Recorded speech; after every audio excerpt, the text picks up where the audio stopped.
La portavoz del gobierno español, Isabel Celaá, vasca y candidata, por cierto, nos dice ahora que no cumplen las transferencias que faltan en el estatuto porque es un trabajo arduo técnicamente, bueno, que ahora no lo van a hacer, que están en otras cosas, que lo retomarán tras las elecciones. Desde luego, para viajar y dar mítines sí parece que tiene tiempo Sánchez. Para el estatuto no.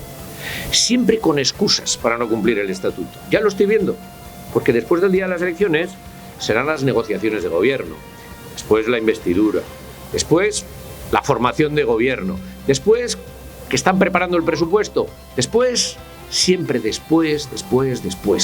Y en otros asuntos, las intervenciones de Celaá y del gobierno socialista me empiezan ya a recordar a los sketches de José Mota.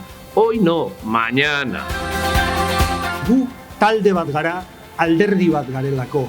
Ta alderdi izakera horrek ematen digu gure ikuspegi orokorra herriaren ordezkari izateko. Guk ez dugu individualidadeetan sinesten. Hemen talde bat gara, baina diputazioan talde bat gara, eta jaurlaritzan talde bat gara, eta legebiltzarrean, eta udaletxeetan, eta batzar nagusietan. Ta horrek ematen digu aberastasuna eta indarra. Eta herriak horregatik sinesten du gugan eta gure proiektuan. Beraz, euskal eta talde.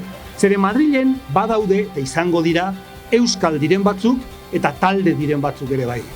Baina euskal talde bakarra gu.